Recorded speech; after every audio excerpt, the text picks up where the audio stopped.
क्षेत्रीय दलों की पीठ पर सवार होकर खुद को जिंदा रखे हुए है।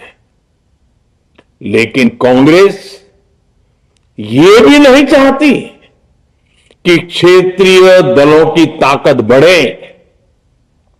इसलिए कांग्रेस ने इस संशोधन का विरोध करवाकर अनेक क्षेत्रीय दलों के भविष्य को अंधकार में धकेलने का राजनीतिक षड्यंत्र किया है। साथियों, Congress, Samajwadi party, DMK, TMC और दूसरी पार्टियां इतने वर्षों से हर बार वही बहाने, वही कुतर्क गढ़ते आए हैं, बनाते आए हैं। कोई न कोई टेक्निकल पेंच फंसाकर ये महिलाओं के अधिकारों पर डाका डालते रहे हैं।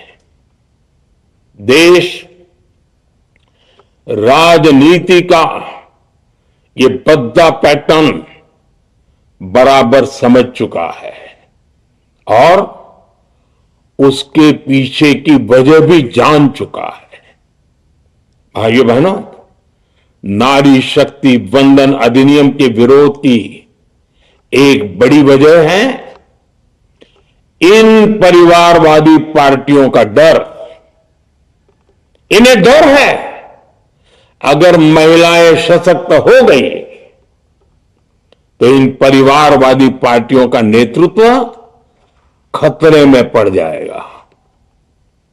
ये कभी नहीं चाहेंगे कि उनके परिवार के बाहर की महिलाएं आगे बढ़े।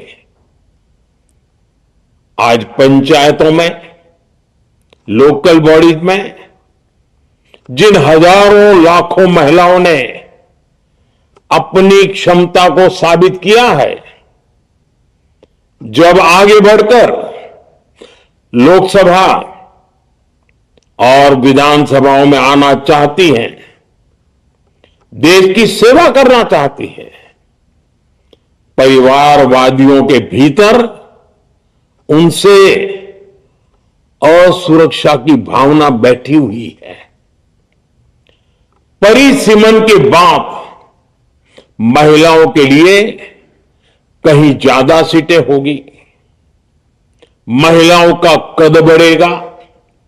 इसलिए इन लोगों ने नारी शक्ति वंदन संशोधन का विरोध किया है। देश की नारी शक्ति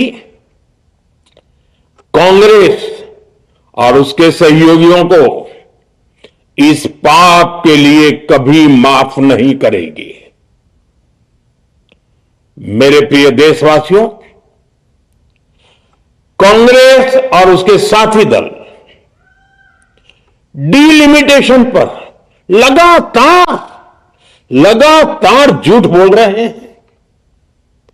ये इस बहाने विभाजन की आग को सुलगाना चाहते हैं, क्योंकि बांटो और राज करो, कांग्रेस ये पॉलिटिक्स अंग्रेजों से विरासत में सीख कर आई है और कांग्रेस आज भी उसी के सहारे चल रही है। कांग्रेस ने हमेशा देश में दरार पैदा करने वाली भावनाओं को हवा दी है। इसलिए यह झूठ फैलाया गया कि डिलिमिटेशन यानी परिसीमन से कुछ राज्यों को नुकसान होगा, जबकि सरकार ने पहले दिन से स्पष्ट किया है कि न किसी राज्य की भागीदारी का अनुपात बदलेगा,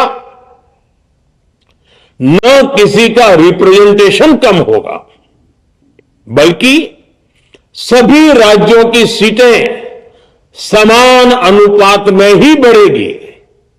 फिर भी कांग्रेस, डीएमके, टीएमसी और समाजवादी पार्टी जैसे दल इसे मानने को तैयार नहीं हुए। साथियों, ये संशोधन बिल सभी दलों और सभी राज्यों के लिए एक मौका था, एक अवसर था। ये बिल पास होता तो तमिलनाडु, बंगाल, यूपी, केरल, हर राज्य की सीटें बढ़ती। लेकिन अपनी स्वार्थी राजनीति की वजह से इन दलों ने अपने राज्यों के लोगों को भी धोखा दे दिया। जैसे कि डीएमके के पास मौका था